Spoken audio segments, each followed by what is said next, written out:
Give me... There we go.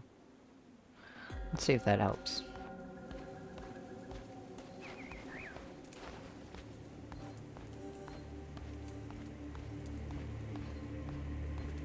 I think I'm gonna do some practice commentary. Maybe.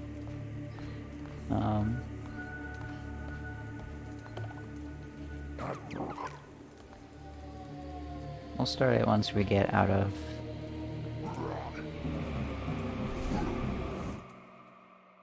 No, I'll just go ahead and start. So, in this cutscene, that's about a minute long, we meet the One Who Waits and the 4 bishops of the Old Faith. Story stuff aside, we're coming up on our first skip. Here we want to make sure we don't mash too fast, and then here, we're gonna try to tab out as soon as this little animation starts. That will skip the animation. That takes about 15-20 seconds or so. There is no other way to skip it. You can't just, like, press escape for whatever reason. And then here we're coming up on an RNG-based skip. We'll see if we get some good room layout. Unfortunate. Well, since we came in from the left, we couldn't do it. But there, if we roll to the right and have an exit on the right or the left, or if we enter from the bottom and have an exit on the right or left, we can roll to either side and leave the room before Ratal begins talking to us. Cutscene triggers in this game tend to be to not have, not reach all the way to the edges of the whatever room you're in. So that's why. We're gonna see another instance of it here that's not RNG based, as long as I actually play well. So there, before this cutscene starts, we roll to the side, avoiding the cutscene trigger, and all we have to do is kill one of the cultists that are just hanging out in the back there. What this does is, it prevents a cutscene from playing where they talk to you for a bit, and the game has a safety measure where it just opens the room up so we can skip that pretty long fight.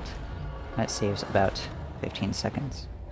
I missed the... or I forgot to split. Also, hello Mello, thank you for the follow. So here, when we're in the cult section, the game has 2 very distinct sections. One is the cult, where it's all town building, kind of managing your followers and buildings, stuff like that. And the other is the dungeon runs, which we'll get into the dungeon runs in just a bit, but here the game tasks us with collecting 2 stone and 5 wood. We get 5 wood through a tree and 2 stones from just 2 little rocks. And while we're doing that, we're collecting some berries. This is because the game, after we collect the wood and stone, tasks us with building a cooking fire. And then we can just instantly cook something and boom. We're now done with the tutorial. We roll after the cooking fire, because if that cutscene where Ratal talks to us finishes before we get to the location where the game kind of wants us to stand for that cutscene as it moves us, we'll actually be able to move during that cutscene of it panning up and showing us the exit to our cult, meaning we can just line up with the loading zone and make sure we get into this area as fast as possible. I'm gonna call this area doors, because there's 4 doors, and the first one we open is to Darkwood. Darkwood is our first dungeon. There's a lot of stuff that goes on with dungeons, but for the most part, it's pretty self-explanatory. We get a weapon at the beginning of the dungeon, and we go through each room killing every enemy, and then the door will unlock. Sometimes we get interrupted with cutscenes like this, Room generation is RNG, so it's not very consistent when we get interrupted by these cutscenes. And for the most part, we kind of get just interrupted by literally everything. Whether that be killing enemies, doing trying to avoid certain cutscene triggers, stuff like that. But really our goal is just kill things fast and don't take damage. Here we're gonna go to the lumber resource room. Room generation is also random. I did not get enough wood there, but that's okay. Wood generation is random, or room generation, I think I said wood. Room generation is random, so we can get very, very bad room layouts, or we can get very terrific room layouts. It's mostly just kind of a feel-based thing. There's no, like, distinct rule. Typically, the smaller the room, the better, the faster you can kill enemies, bounce around, stuff like that. You also notice the fastest way of moving is dodge rolling.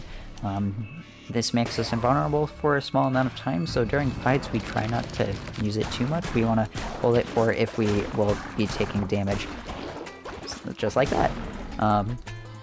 But Andusis is dead. He's very simple. He's the first mini-boss we fight.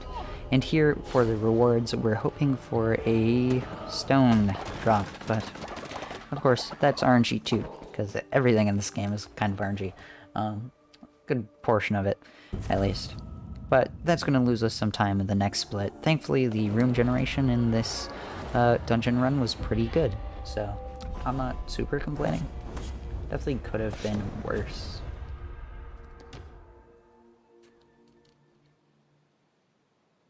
I also wanted to avoid damage in that dungeon run because we need 30 gold for this area. Whenever we defeat a mini-boss, the chest that spawns drops 25 gold, I think? And whenever you don't take damage during a dungeon run, the game will give you extra resources. So, we want that extra bonus just to make sure we get to 30 gold.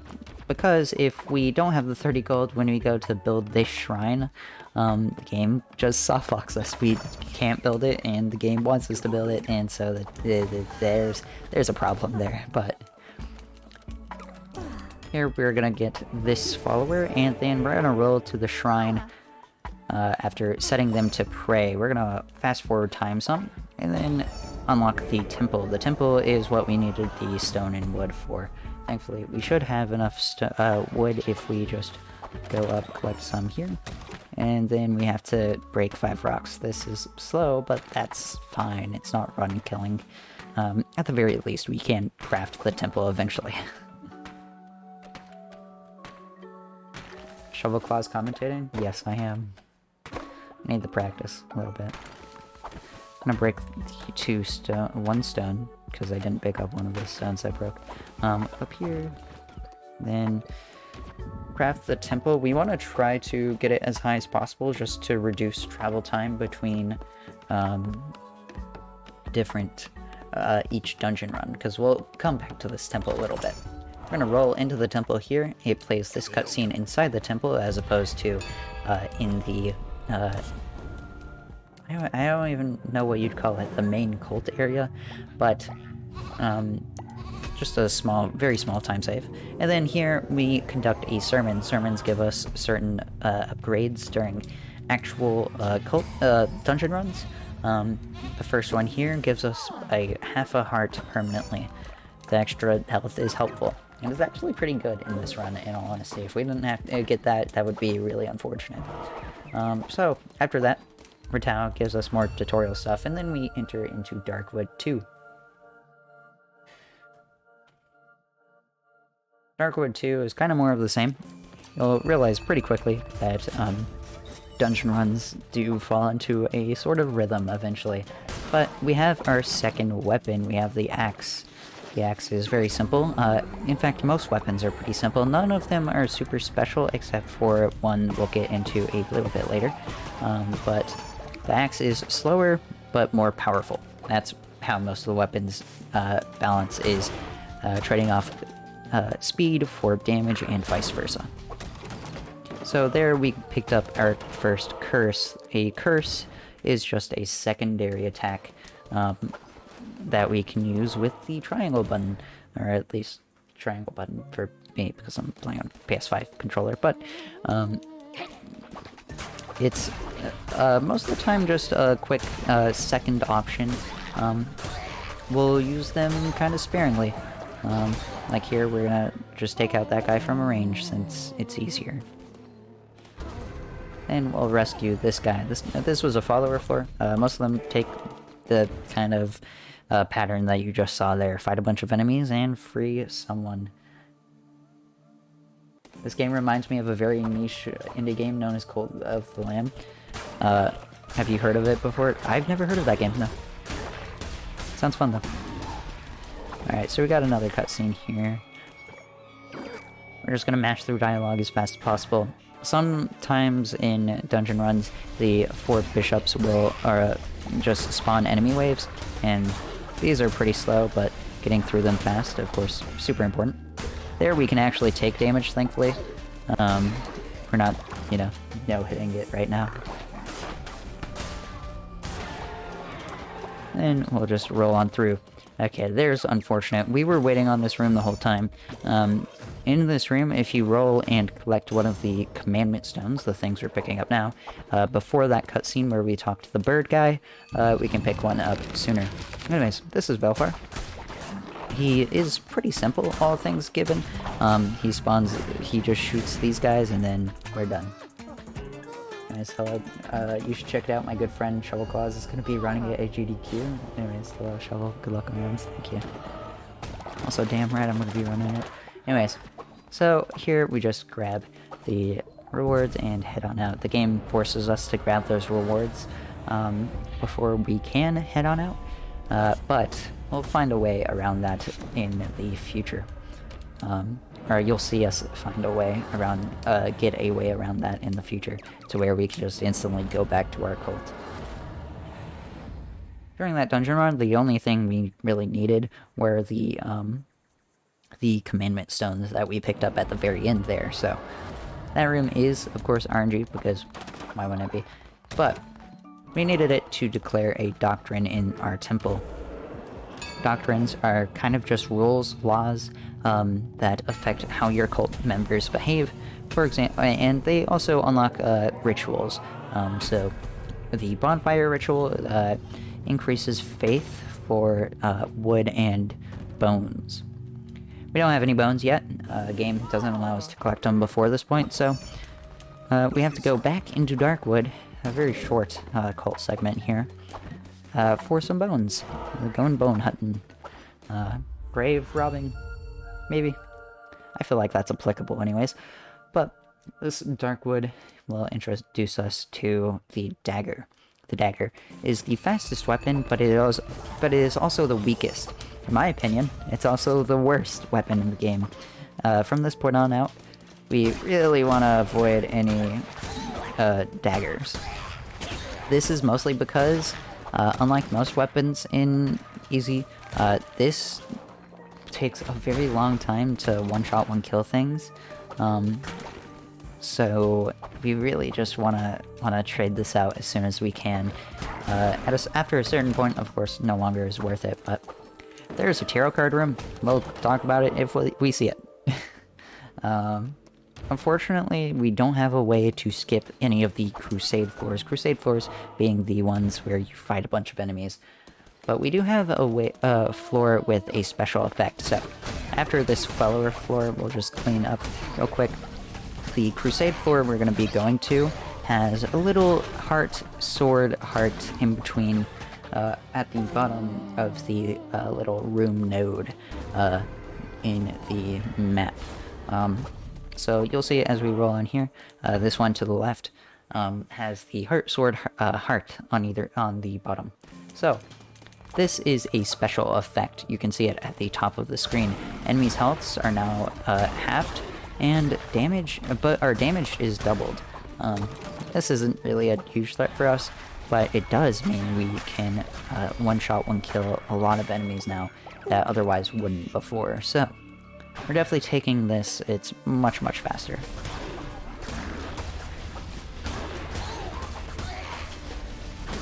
So another one of those just bishop spawns a bunch of enemies. Then we'll just be rolling through. You'll notice a lot of the time we don't take any rewards or anything. For the most part, it's because we don't super need it. And a lot of the times we're just going through each room looking for the next room. Hence the avoiding tarot card rooms. I'll pick up that axe. I think it's unironically kinda worth it at this point.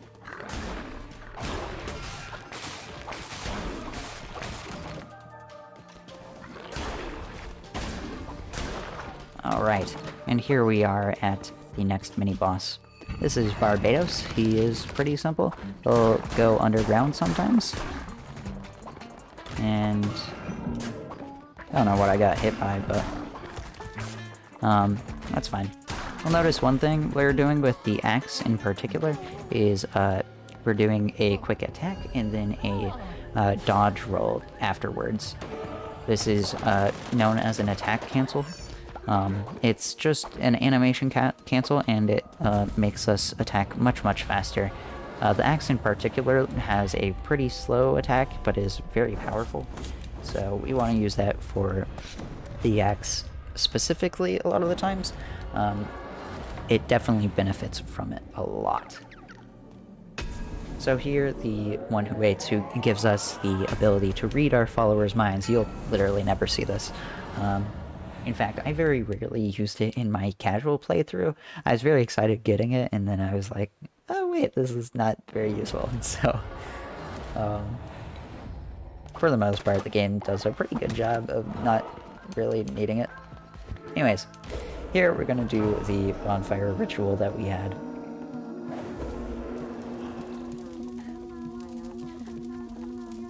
All of our followers dance around the fire, very, very cute. Then afterwards, Ratal will talk to us some. He'll teach us how to give followers presents. You won't see this. This becomes a trend.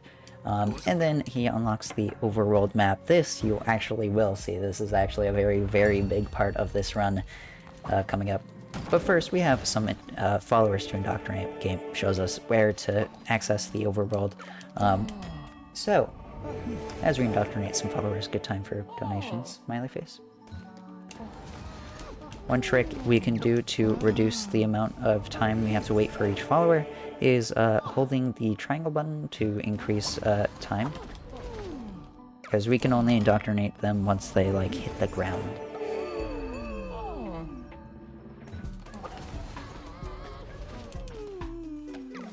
Keep accidentally rolling instead of holding down the fast forward button. Oops.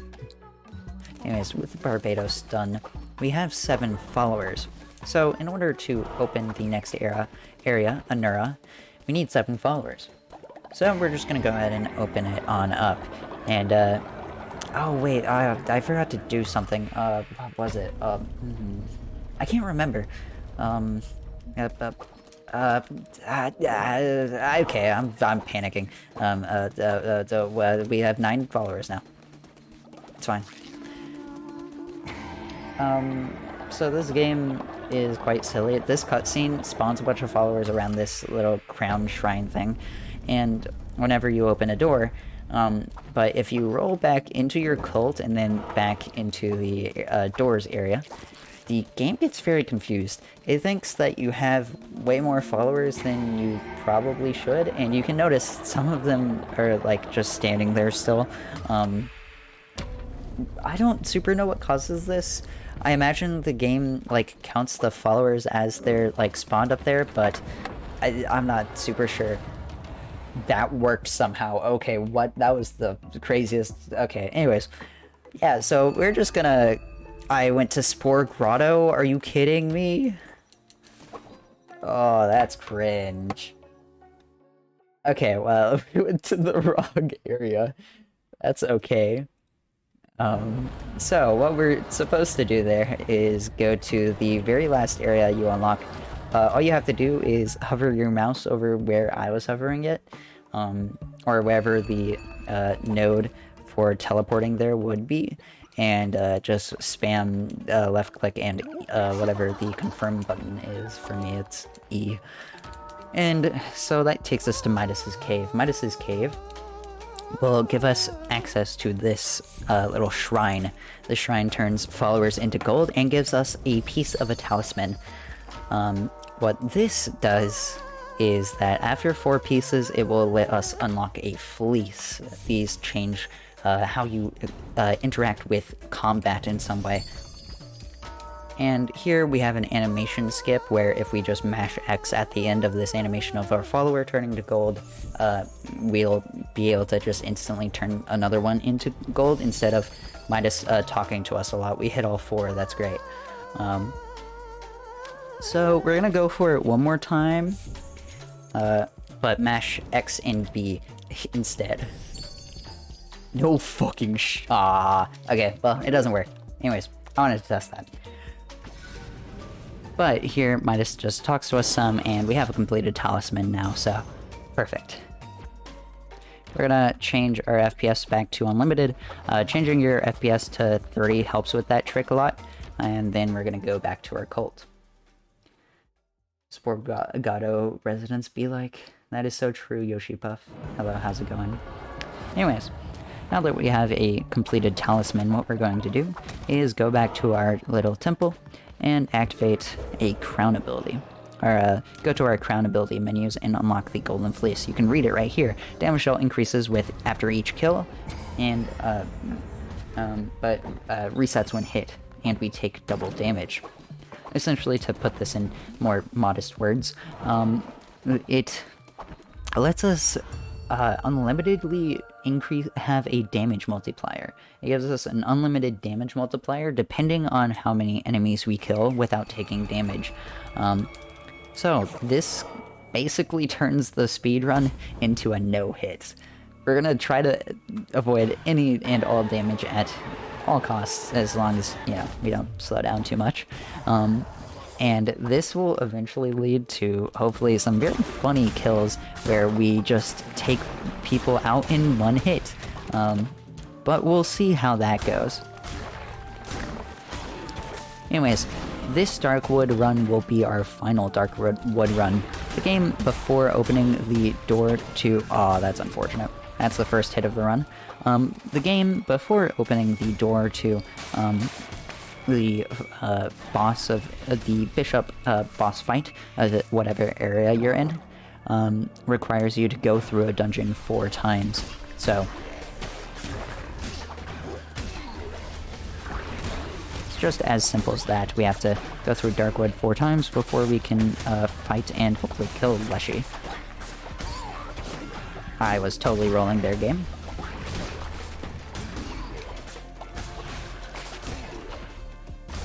Anyways, on we go. Am I practicing commentary? Yes, I am, Crown. Hello, how's it going? It's been a while.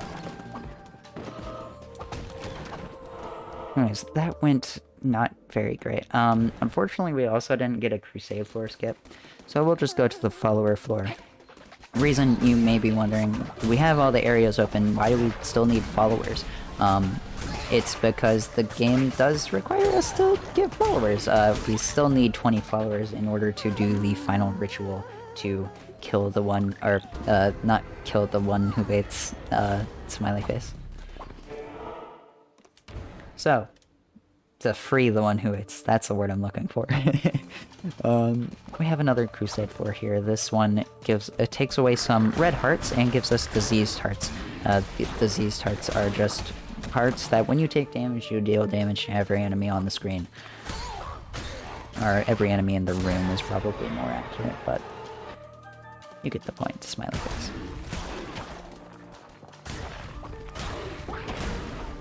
Just use a quick curse to take them out. Here we meet the fisherman. The fisherman fishes. He also unlocks the intended second area to unlock, Pilgrim's Passage. In New Game, no major glitches, the run actually does play the fishing minigame, which makes it the best speedrun category ever. It is more luck-based, though, which, unfortunate, but...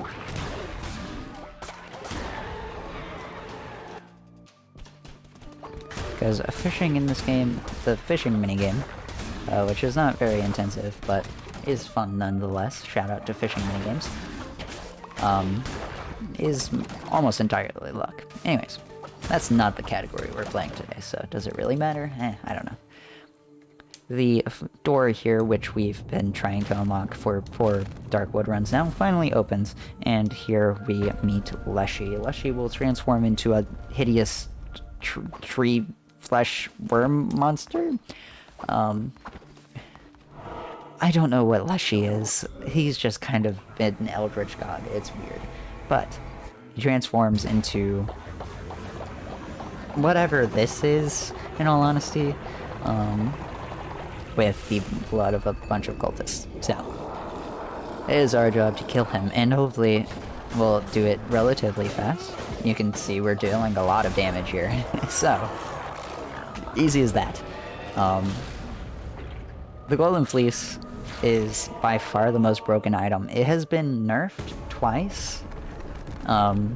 Once absolutely decimated it. It basically completely changed how the fleece worked.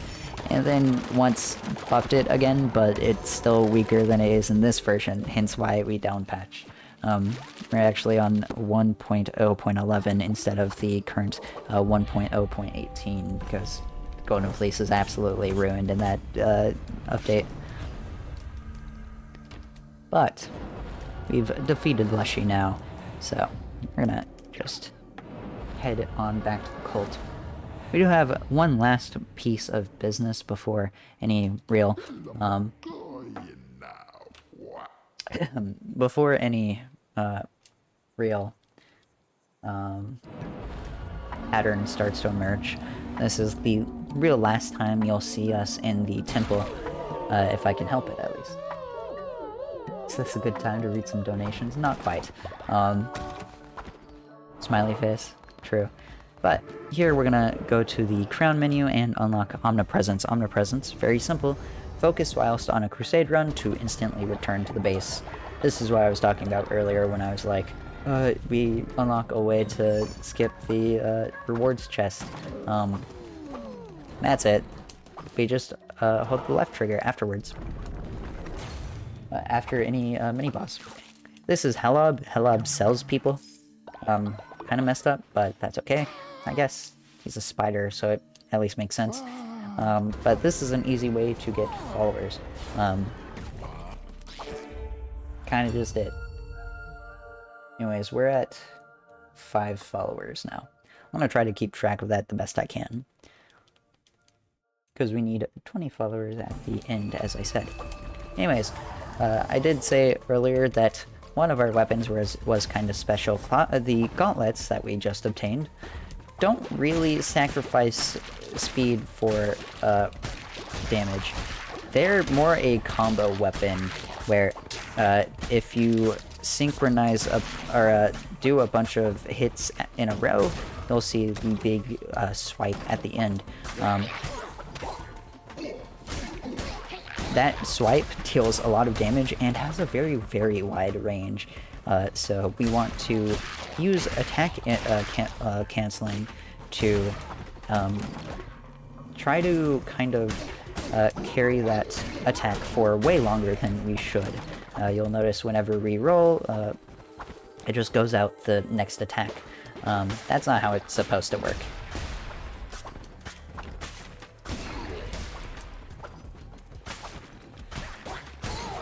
But now we're in the Silk Cradle. The Silk Cradle is intended to be the last dungeon that you play through. We're playing through it second. Here is Shimura, the bishop of this of the Silk Cradle, and he makes us kill our followers. We'll do that twice. That's the first time. And we got a Crusade Foreskip. That is perfect. We probably shouldn't have gone to the question mark room, I realize, because we had a gold room that we could have gone to, but also we get a gold room here, so does it really matter? I don't know. This room just a bunch of chests that, if we open it up, gives us a bunch of gold, which is useful. We're now at 4 followers.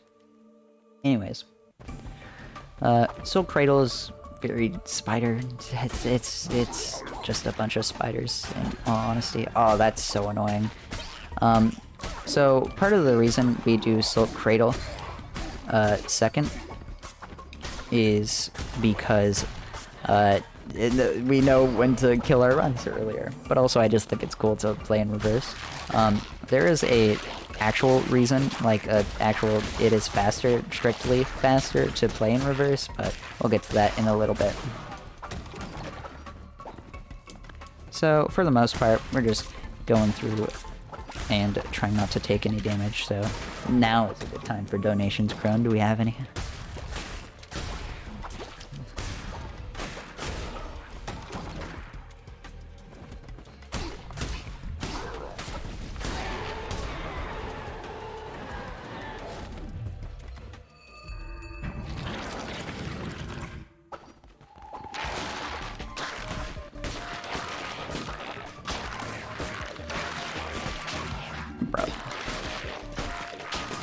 Bro. Alright, well, fair enough. Don't know, I love spiders, thank you. Thank you, Melo. You're weird, but thank you. Anyways, we're back at 5 followers, so yippee. Baccalaureate is a very easy boss. You just avoid his hits, smiley face. Getting hit once there isn't a big deal. Anyways, we're ahead. Yippee.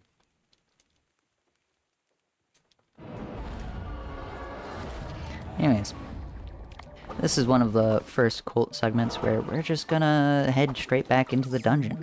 Or not buy a follower first, because that is still a fast way to get followers, but after this, we're gonna head straight back in. So, this is where the run kind of turns into a pattern of just dungeon run, cult in for a few seconds, dungeon run. But a lot of the interest comes from RNG. So, we have the sword and a very good curse for this area, in all honesty. So this area has a bunch of enemies where they just love doing ranged attacks. So, one way to avoid ranged attacks is actually the curse that we have right now. I don't super know what it's called, but it basically blocks projectiles. You'll see it in a bit. Anyways, here's where we're intended to unlock Midas's Cave. Not like it matters, we already can go to this place, but that was incredible. That spider got destroyed. Anyways, so for example, here the little curse area of effect just completely blocks any projectiles.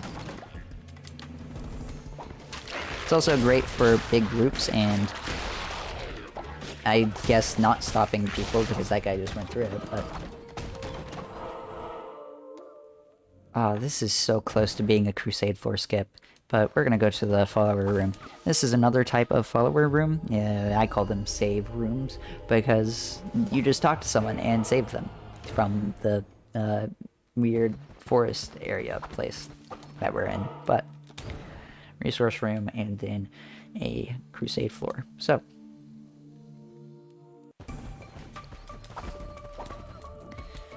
I guess we can talk some about some of the different enemies we've seen so far. This guy, the big cultists, are very annoying. They have very wide sword swings, and then they have a projectile attack, and they have some real messed up hitboxes. Then we have the different spider types. We have the blue ones that just lunge at you, and then we have the pink ones that drop down on you, and the orange ones that shoot a bunch of projectiles, and their effectiveness kind of depends on how large they are. The larger the spider, the more deadly they are, basically. And then we also have cocoons. Cocoons drop a bunch of spiders. And similarly, we have eggs, where after a given time period, spiders will hatch at random from the eggs. So sometimes for the bigger the bigger eggs, it's not a terrible idea to let them hatch so that you get multiple enemies that will be relatively easy to kill for golden fleece stacks, because I'll be trying to keep those up. We're at a 500% damage modifier, so, or multiplier rather. So we want to keep that up. This is a weapon room. We're gonna try to avoid the cutscene that plays when you're in this room. Cool. That was still probably faster than watching the cutscene. Here we don't super need stacks, so we're just gonna take out the eggs as soon as possible. And then instantly back out of that room, because all we have there is a guy to talk to, which we don't care. Anyways, this is a good time to use that curse, and just instantly kill the big red cultists, because those guys are very dangerous. And then into Vephyr. So Vephyr is probably my least favorite boss, in all honesty. Because he just spawns a lot of guys, and is super annoying in general. But we are good. So, thank you for the Grindino. Just pick up Vephyr as a follower. We're now at, I believe, 8, because we picked up 2 during that Crusade floor. Or Crusade dungeon run, rather. But that was Silk Cradle 2. We have 2 more Silk Cradle runs, and they're both pretty simple.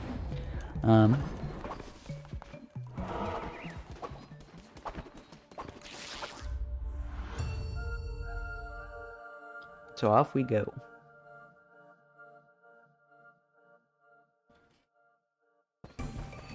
An axe and an Ichor Bomb, I don't know, I hate this curse in all honesty, because not only does it slow down time, so it's like super slow,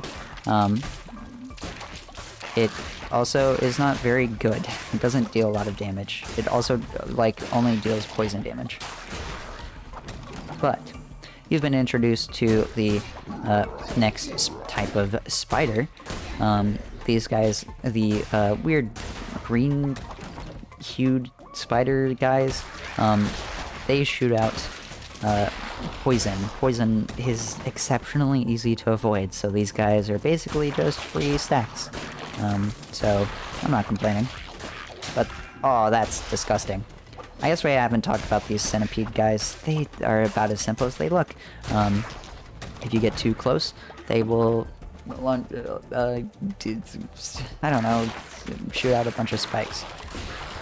Oh, and I guess now we have the egg-laying spiders. I guess they're responsible for every egg, basically, but yeah, they lay eggs and then are pretty identical to the blue spiders that just lunge at you, but well, we got 1 Crusade floor skip, but we also have to go to a question mark floor. Question mark floors are kind of just wildcard rooms, which can be really scary because they can be boss free fights, and that's exactly what we got here. So we kind of want to avoid these, mostly because bosses are definitely way more, I mean, they're faster, but they're way more deadly. Granted, it is definitely faster than a Crusade floor, so we'll take it. And doing it without getting hit is pretty nice too, so we can keep the, 9 stacks we have.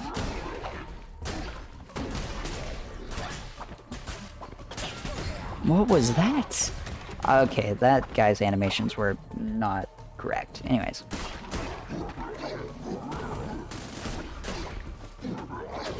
Here is a perfect time to use the Ichor Bomb. Nice. Anyways. One thing I will say is a massive pet peeve about this game is the whole, the way it handles hitboxes and animations are just very strange. This game can randomly just feel like it wants to deal damage to you, and so it's not super consistent. Hopefully we won't see any instances of that, but I'm sure we will.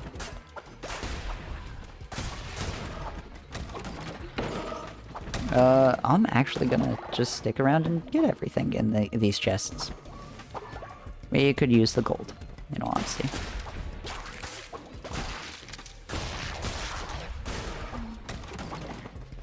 And the heart is appreciated too. So we're gonna go to the gold room, avoid the question mark room just in case.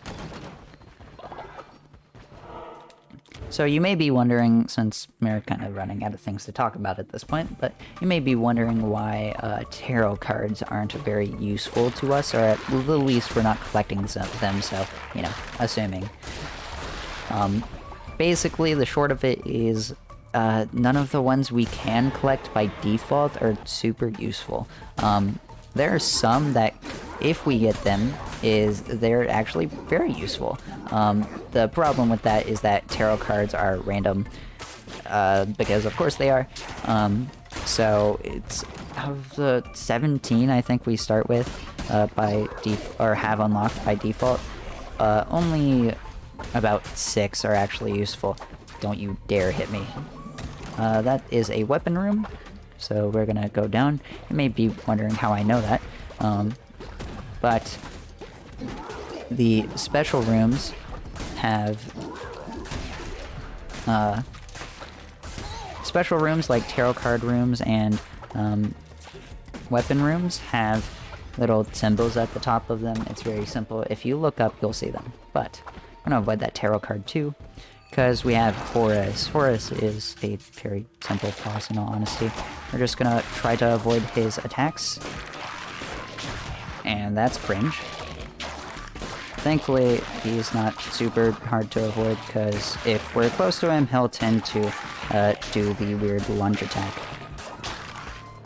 And not too often will he shoot out, like, actual bullet hell level attacks. There we go. Comm practice or explaining to viewers, mostly comm practice, but I guess both. By default. Anyways, we lost 2 followers during that, but gained 1, so I think we're at 7. So after this Crusade dungeon run, what we're going to do is indoctrinate a quick follower. This is because we're actually out of followers.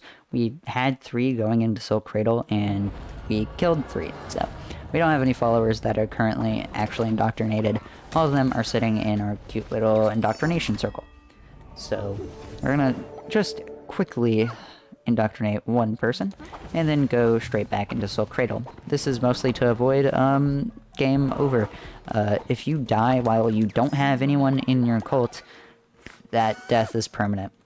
Or at least it is, you have to reload the save, I think. I haven't ever done it, and I will avoid it for now on, but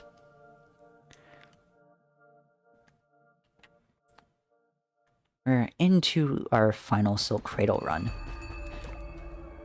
And here we're really hoping for a Crusade floor skip, which we didn't get. That's unfortunate. If we want a Crusade floor skip, it's definitely here, because, oh boy, they get pretty long on the last run through of a given dungeon. At the very least, Shimura should be a pretty easy kill if things go pretty okay.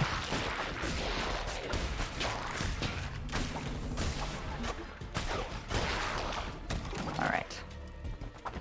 So, again, avoid the tarot card room. The reason we're just running around the edges of the room, it's actually just to avoid a cutscene that plays whenever you first enter a tarot card room. If we avoid the cutscene, then it doesn't play, because that's how that works.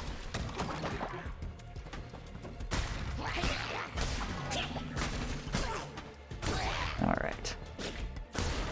One annoying thing about Soul Cradle, now I'm gonna talk mad shit on Soul Cradle, is that the cocoons at the top of the stage will sometimes just not open.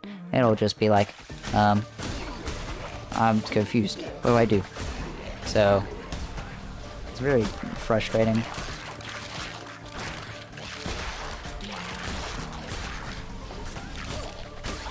Thankfully, I actually kinda like Silk Cradle. At least I've warmed up to it a bit. I do feel like it's... Oh, yo, Risu. Hello, thank you for the raid. How was your stream? How are you all? If you don't know me, I am Shovelclaws. I'm gaming right now, bro. This pace is actually kind of cracked. But I'm a speedrunner. Sometimes Sonic games, mostly just whatever game I'm hyper fixated on. I use its pronouns and that's it, kinda. But hello everyone. Thank you for the good luck, Risu. How's it going, gamers? Thank you for the congrats. I guess I should also explain that I am running Cult of the Lamb in AGDQ 2023, so yippee! Oh my lord. Anyways, if you've never seen this run, you're in, at a perfect time, because I'm doing commentary practice. Oh lord. So, right now, we're actually in the last dungeon. We play this dungeon second because of a few glitches. We can just teleport to a place way later in the stage, or in the game, to unlock this little golden fleece that we have around our lamb. What the golden fleece does is effectively turn this game into a no-hit game. We want to avoid damage, almost always. Because it increases our damage multiplier. You can see it in the top left. That damage multiplier, of course, very good for killing bosses fast. But we want to keep that as high as we can. Oh, great. I didn't mean to menu into this room. That's annoying.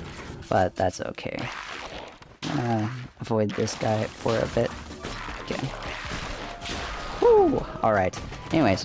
You've seen now you've seen the power of the golden fleece. That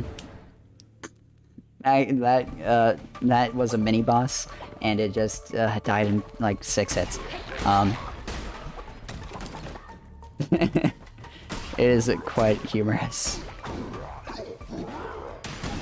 Oh lord, I'm scared. Anyways, those enemies are very scary. But yeah, this game turns into a no-hit about 20 minutes into the run. It's very funny and is very cool, actually. I think it's actually kind of sick. Turns the game into a very high-skilled game. It's actually like one of the hardest games I've run. I just got my first ever deathless run, like 2 days ago. So...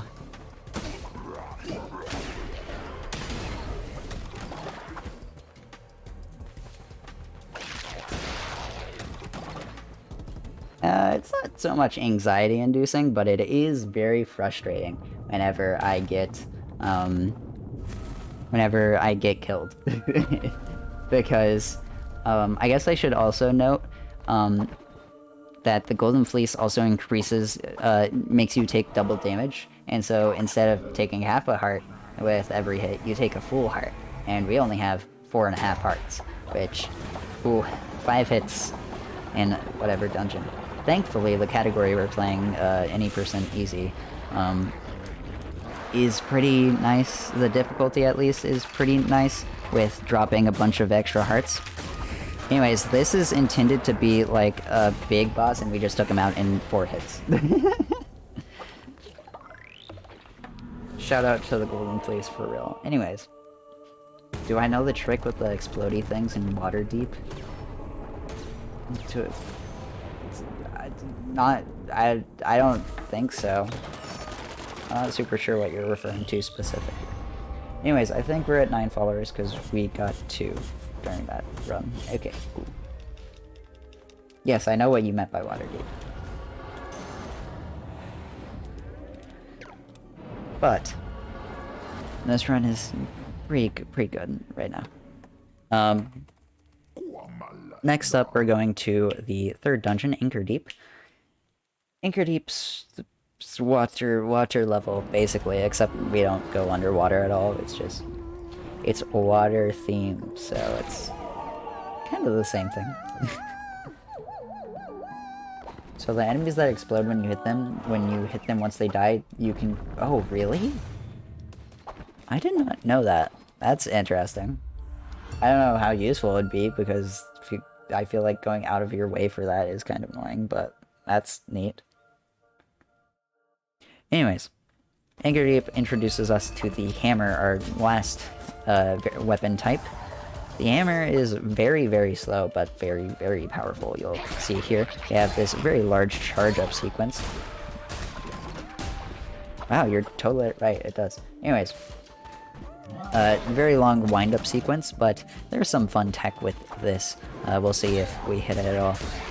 It's also great at taking out groups of enemies, and so we'll be using it wisely, hopefully.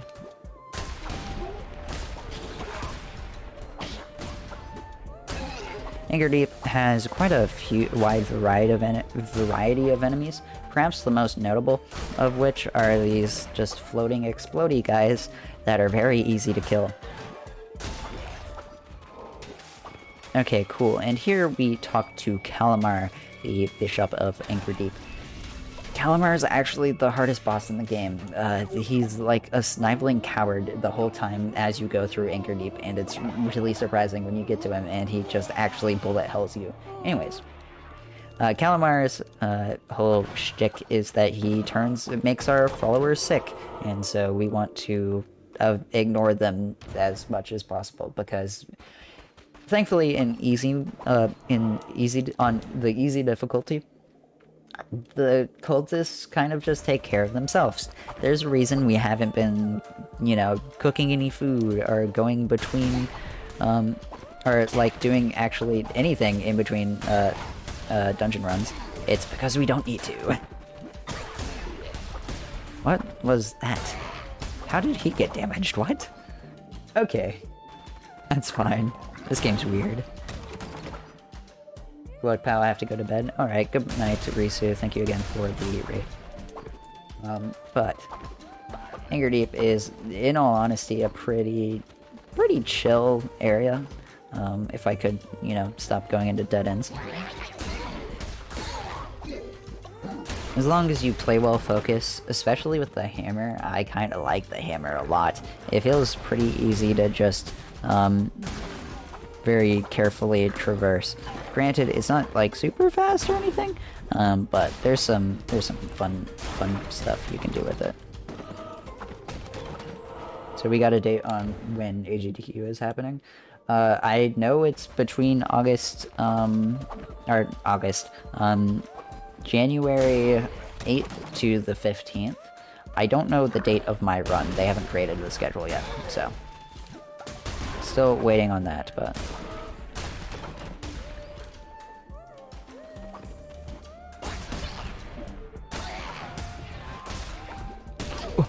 oh lord. Ooh. Alright.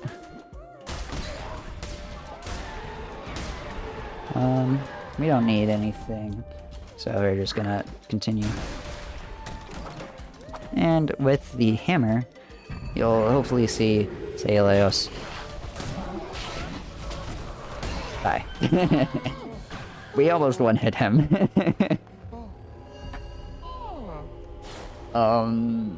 Quite funny. Anyways, that run-through of Anchor Deep wasn't the fastest, but that's okay.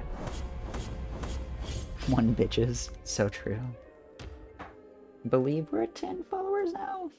Anyways, we're just gonna head on back into Anchor Deep. So, if I'm doing my math correctly, we'll be at 15, which means we need... What is it? If we're at 15, we'll need 5 followers as we just go through. So we're gonna buy one from Hellog real quick, waste a little bit of time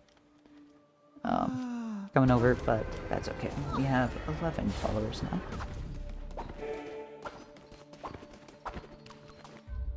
And back into Anchor Deep.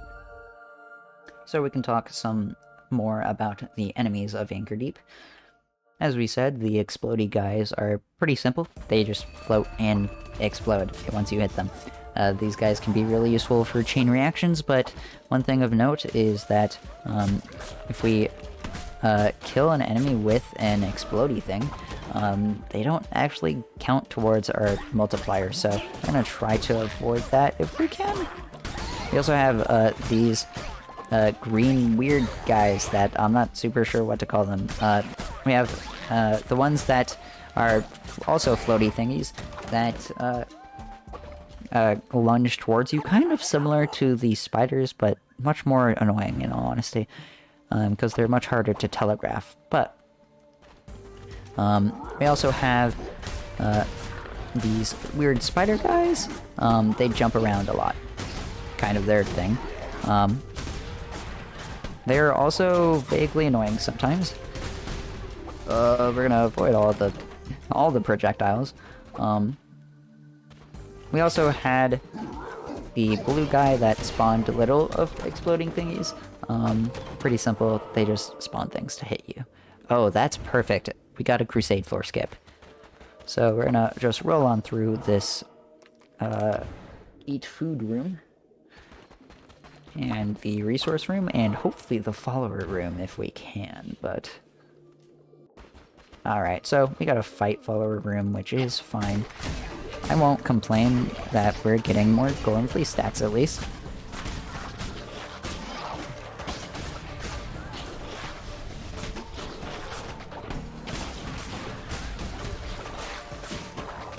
Oh, that's such BS. I was literally rolling.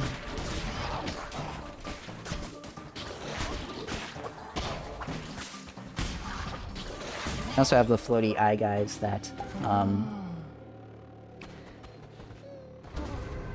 we have the floating eye guys that shoot out little fireballs.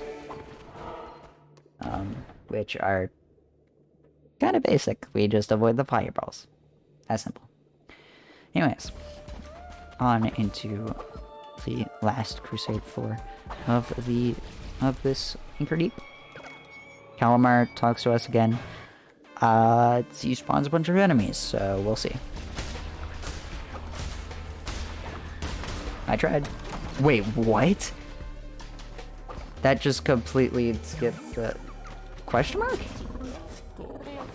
I'm not dumb, right? That completely... What? What? Alright, that was confusing. So that room is supposed to spawn a lot of waves of enemies, and it just didn't for whatever reason. Whatever, we have a hammer now, which is fine. And we don't care about them. Easy. Hat room's pretty easy as long as you don't get hit immediately by that fireball. I believe we're at 13 now? I don't know, I've kind of lost count, but I'm still trying to keep count. Shrug. The explodey combo, it worked better than expected. I thought it was just going to give me stacks, and it skips the entire room. Very strange circumstance. Anyways.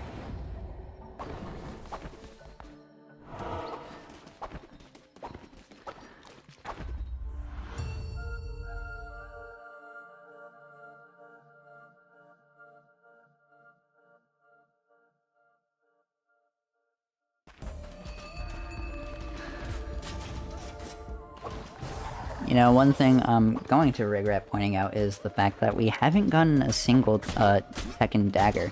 So we've only had the one in Darkwood that is a scripted encounter, so that's pretty nice, in all honesty.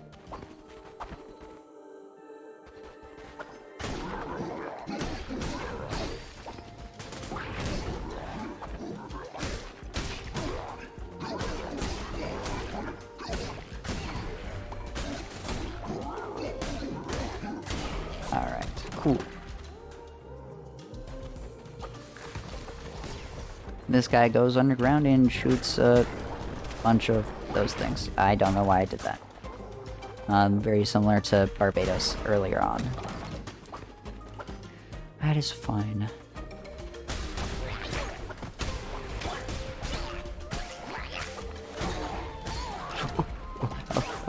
I didn't realize he shot that bomb at me.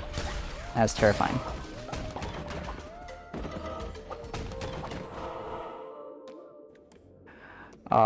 Well, we at least got a single escape, crusade floor skip. Is that actually how it works? Do you know? Alright, and this is a convince room, or persuade room, as I call them. We just talk to a follower who wants to hear something, and then once we tell them that thing, they'll join us. And so now we're at 14 followers, if I'm counting correctly. So that's probably how it works. I trust it.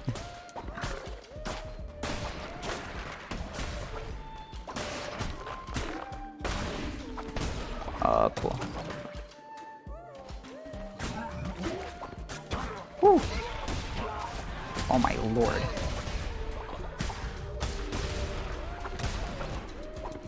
Okay, well. This is Limbo. He's a merchant who unlocks Smuggler's Sanctuary. This area is pretty simple. He gives you talisman. All of the overworld areas are pretty simple. They give you talisman. Kind of it. Calamar here will do nothing, apparently. I forgot about this part, I guess.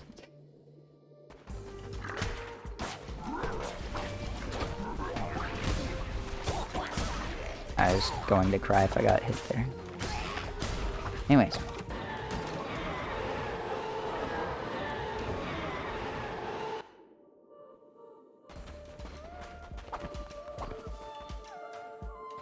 One last Crusade 4 room, and then we'll be on our way. I'm gonna try to... I'm trading out the gauntlets with the hammer. I prefer the hammer.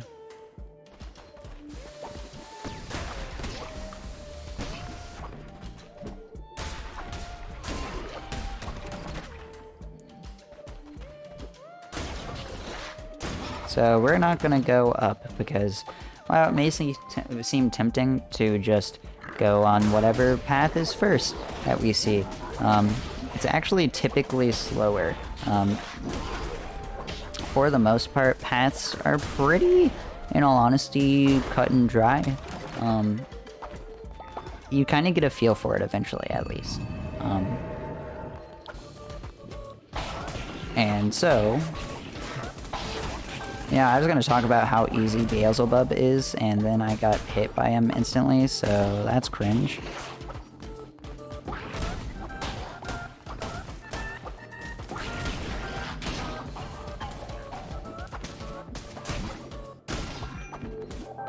There we go. Still pretty easy, but vaguely slow. That's okay. We're at 15 now. At least if I'm counting correctly. And that's Anchor Deep 3, so I'll be losing a little bit of time here, but that's okay.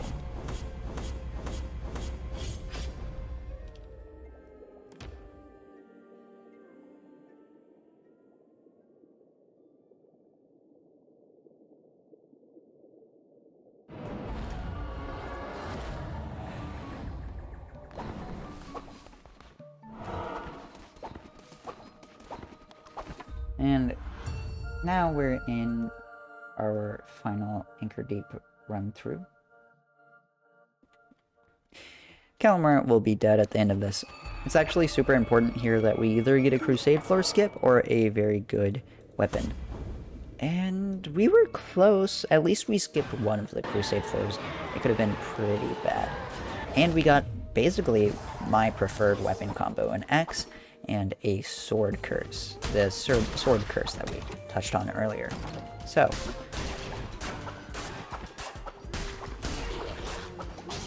we should be fine.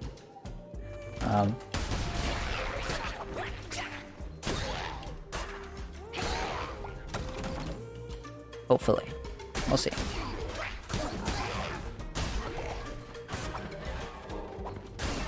So glad that guy just phased through my axe attack, I guess.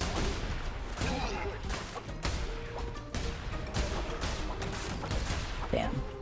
I was gonna try to just burn him, but that's okay. Anyways, if we go to the right, we'll at least skip a single Crusade floor. Because the other paths have two. That is bad. Bad and slow. Fake and gay, as some will call it.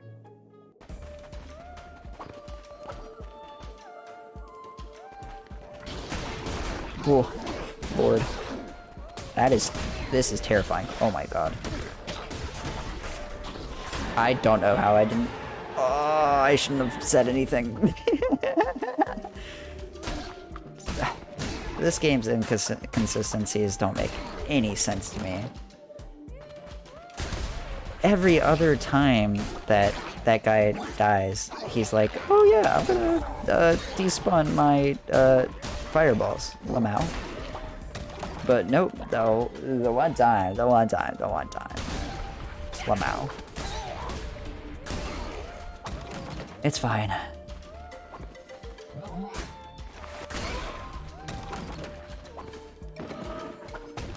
Thank you, loud car outside. I'm very glad you're doing that. Anyways. I loved living in a city.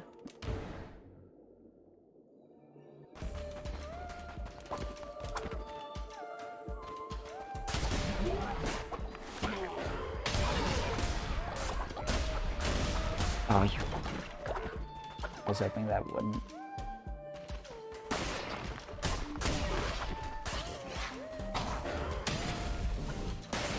Well, I'm not gonna do that, actually. Take you. Why not? Cool, I'm glad that guy just exploded.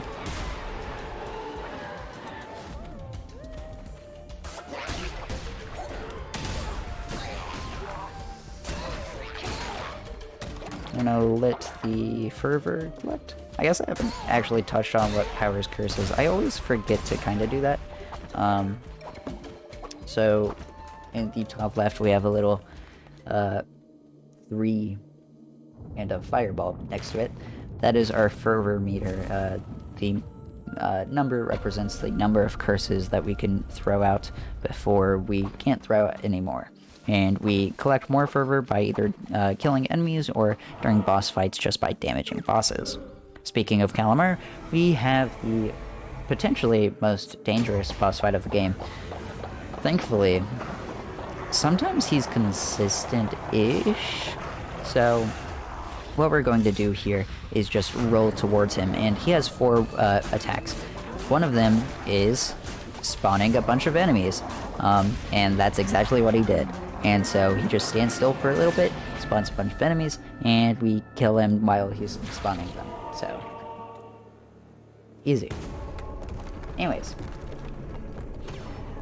if we don't kill him during that phase, he has the potential to literally become like Toho levels of bullet hell. He unleashes he has a grenade in his lower right hand, and if he pulls that out, he's shooting a ton of projectiles, and it becomes very, very messy, very, very fast. One who waits congratulates us on our kill, and then we load into nothing. This little text cutscene, kinda it. But now we're on the last area, Anura. I think I need to... Did we have a follower room that last time? I don't think we did. Do we have a follower store last... that crusade room? Or, dungeon room, fuck. I don't think we did. I don't remember. Anyways, we're gonna buy a follower, so that should put us at 16. At the very least, overcounting, or undercounting and not overcounting, so good enough. And then we're heading into Anura. Anura is kind of the... If you know Sonic Heroes, it's the frog forest of this game. There's a lot of frogs and a lot of forest, so we'll see that very quickly. It also is intended to introduce the gauntlets. It's very strange what happens when you play this game in reverse order. Also, getting hit there isn't a huge deal because we didn't collect any stacks, so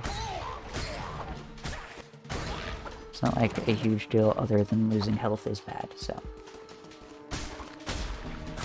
We're gonna just go down. I don't super trust that path. And for a good reason.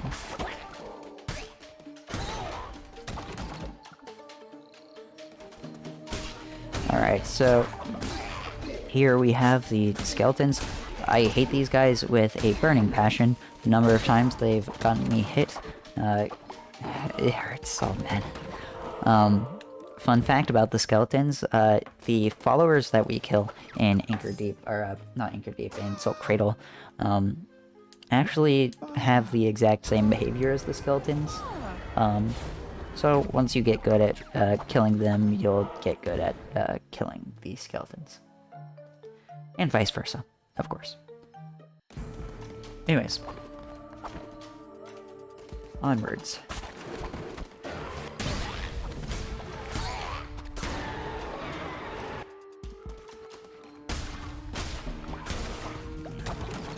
Frogs can also be quite annoying. There are a few different types of frogs, some of which, oh, that's cringe. Most of which we haven't seen yet, so.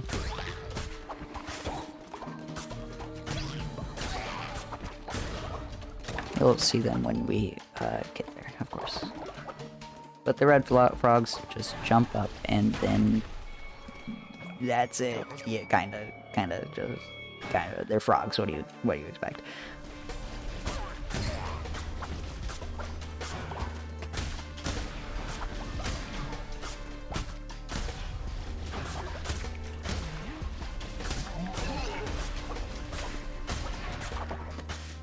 I'm surprised that didn't hit me in all honesty. Alright, well, it at least built up a little bit. Lucian, thankfully, isn't super hard when we have the curse that we do. As long as we avoid his... that. There we go. We're fine. And so... we're gonna bump that up to 18 now. I believe we're on track, because I think we've gotten 5 already. So we should be good on followers. So we're gonna not buy any more followers. Not grab any more followers, other than, of course, the ones we are literally just disadvantaging us by not getting the mini-bosses. It is very strange that the mini-bosses decide that once you defeat them, yeah, I'll join you, smiley face. Strange decision on their part.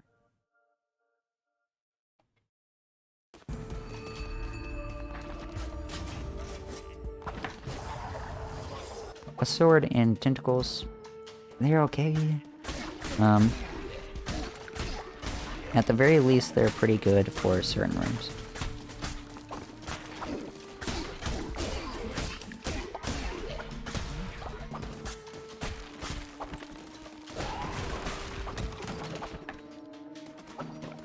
Here is the Mushroom People.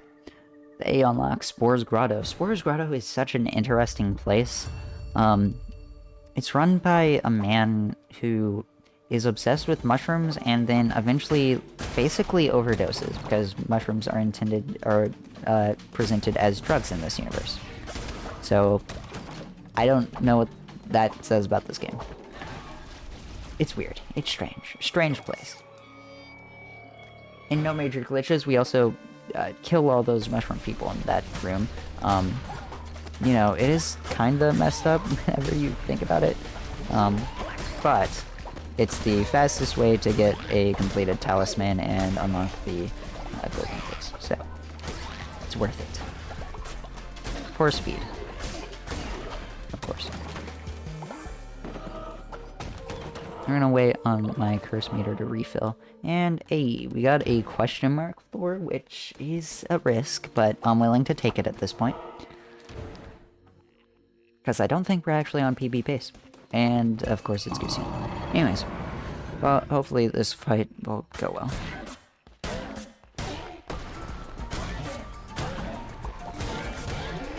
I don't know how that dealt so much damage. Interesting.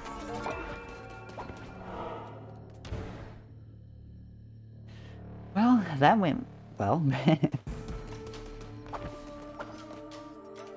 Very fast. Go up. I don't super feel like going into a card room. So.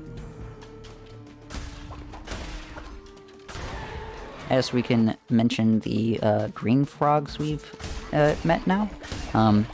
They hop just like the red frogs, but they also spawn a bunch of flies if given time.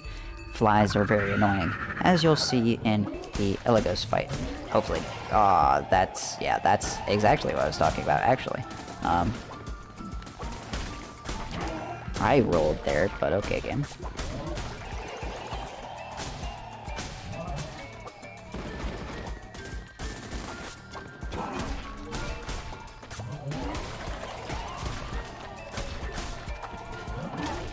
We're just gonna hard focus him. Anyways. That is Eligos down, that's 19 followers. We only need one more, and we have Unrestricted 3 still, so we should be good. That was a fine Eligos fight. Anyways, I'm gonna play faster and riskier because I kinda need it.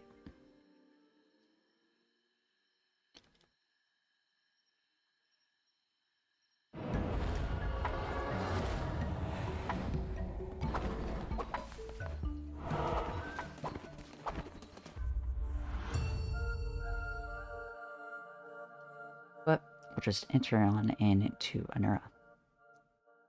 For the third Unrestricted run, there's nothing special. This run turns into a pattern pretty quickly.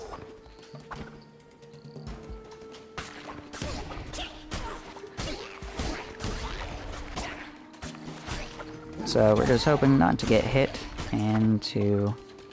I should have just used my tentacles on him. Play well, play fast. Kinda almost just what I was referring to with the green frogs that, you know, the flies. Anyways, we're gonna hope they don't do that again. I have another cutscene with... I guess I haven't introduced Hecate. Hecate is the bishop of Unrestricted.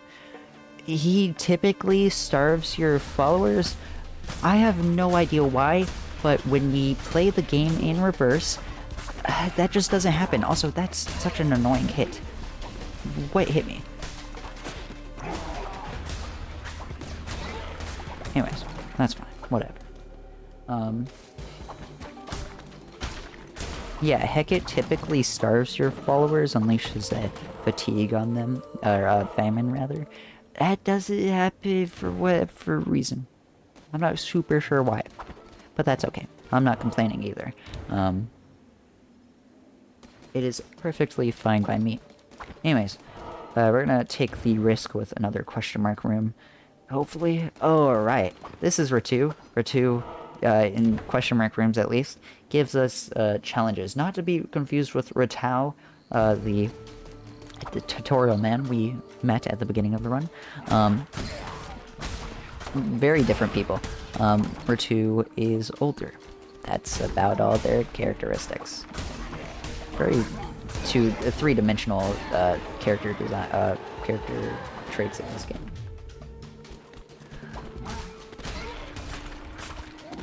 Instantly getting this boss arena is actually super good. That will save us quite a lot of time. As long as we play well, of course. Zephyr is honestly nothing special. He kind of just jumps around, so...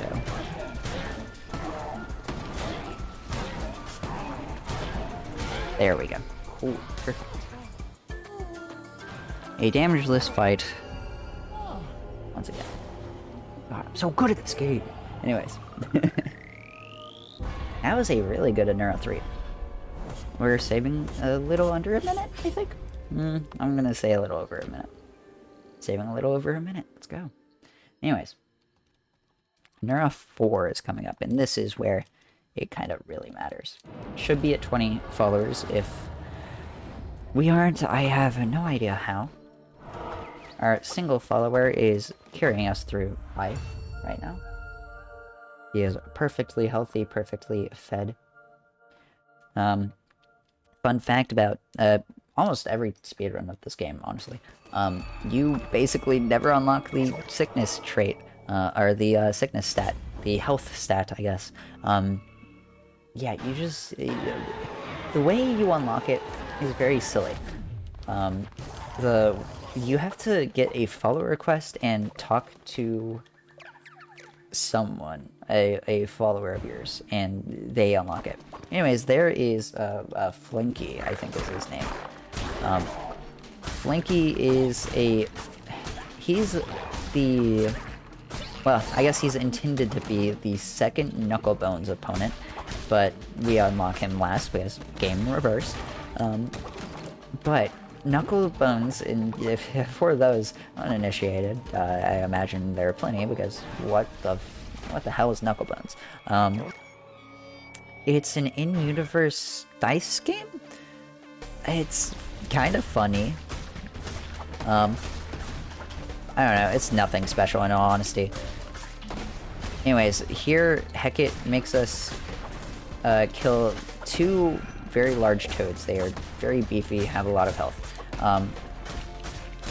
This is... I don't super know why he makes us do this, but it is kind of foreshadowing to his boss fight, because during his boss fight he has a phase where he'll spawn those 2 toads. The problem is that when he spawns those 2 toads, he actually just goes away. He kind of just dips out. It's kind of annoying. So, what we're really hoping for is, 1, a different weapon, because I don't think it'll happen with a sword, but for 2, we want to kill him before... Oh, hey. We want to kill him before that phase happens, where he jumps out of the arena. So, we're gonna just kind of hope. Hope, build up our damage multiplier, so on and so forth. Of course, we have to get to the boss arena first, so we're just gonna do a little bit of gaming if we can. There we go. I'm gonna take both of these hearts, make sure we're at relatively high health. That was a beautiful room there. And we're already into the next area. Cool. Shout out to the Gauntlet's 3rd attack. It is absurdly large for what is essentially no reason. It makes no sense.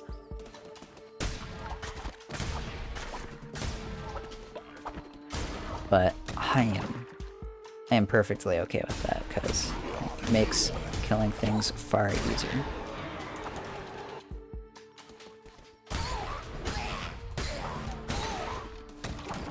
Anyways, we're hoping this is the boss arena? Nope.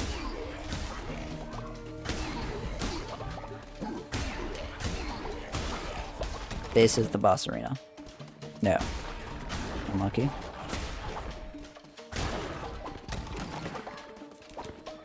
This is the boss arena. Let's go. Alright. So we have a little under 30 seconds to kill Hecate.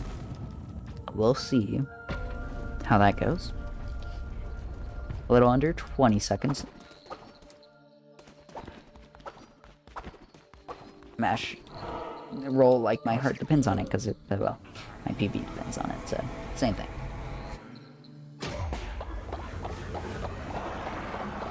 Also, Mellow, I was thinking, so, you know how in whatever save file you're in, you can replay boss fights? Oh my god, let's go.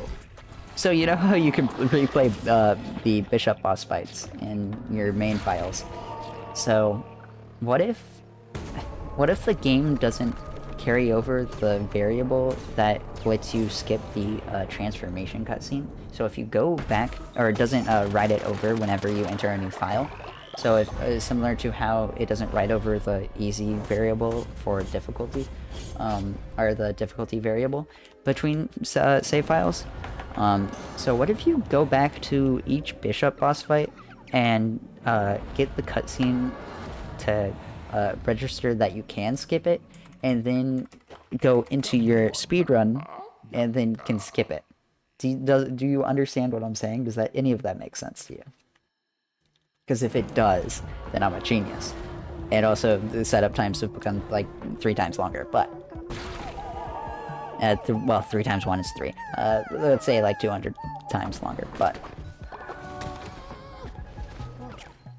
Anyways, we're in the last stretch of the run where all we have to do is indoctrinate a bunch of followers, so we're gonna use that tech from earlier where we hold the fast forward button in order to speed up how fast they enter the indoctrination circle. Let us get them into the cult, and then we're going to hopefully avoid this person that is trying to talk to us. So I'm going to roll away from this next guy so he follows us.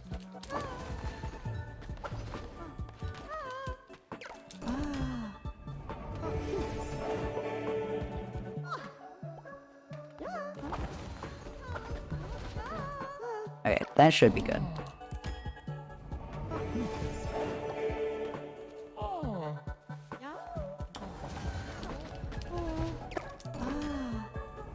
We're very close to PB, I think.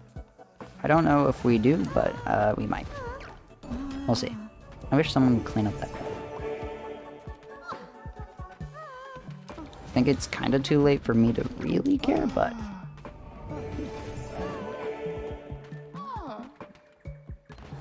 Oh, I forgot he was sick, and so we don't have to assign him to anything. That's annoying.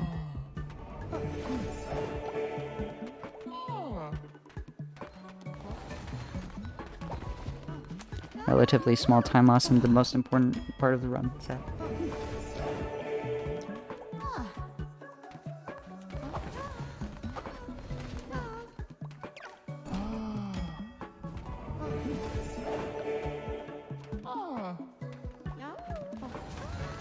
Oh, whatever.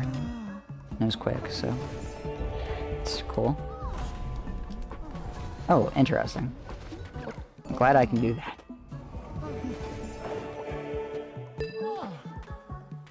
Thank you for the follow, Designator. And hello, Designator. How's it go? Oh my god, get the fuck out of my way. Jesus. Hate it. We are very close to PBing. I think we might be on track.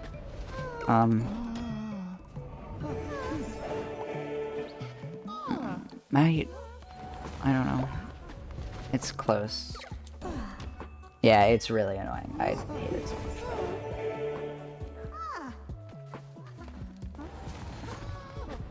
Cool. So we did undercount. That's good to know. Just gotta sacrifice. True. Hello, Speckly. How's it going? Okay, so we do, in fact, PB here.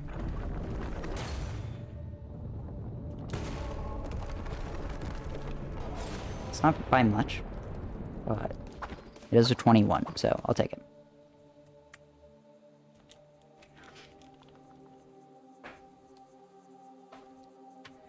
So I'm gonna just...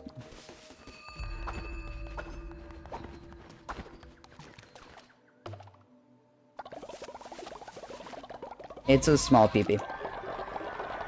It's not very big, but that's okay. It's nice to PP anyways, and commentating while doing it, so.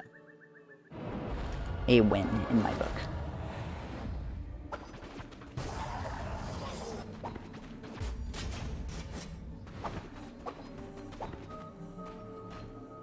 Any PB is a big PB. True.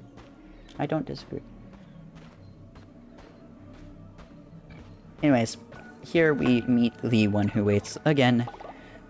This time our objective is complete. All the bishops are dead.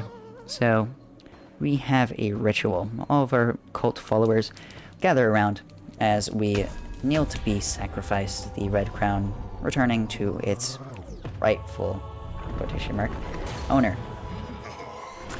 The one who waits then kills us. I am not sure why, but hey, it's faster than fighting him to get to the credits. And time. Perfect. Yippee!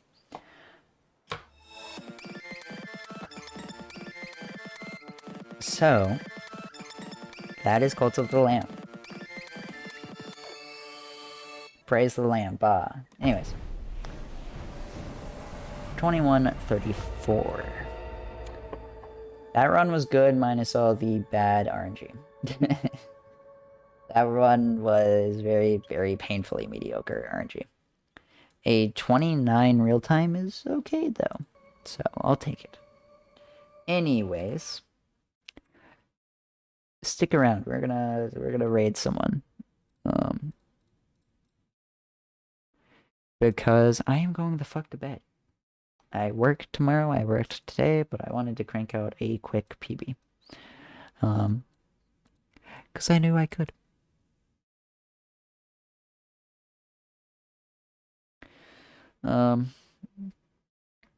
Looks like Savik is live. Let me check some other categories.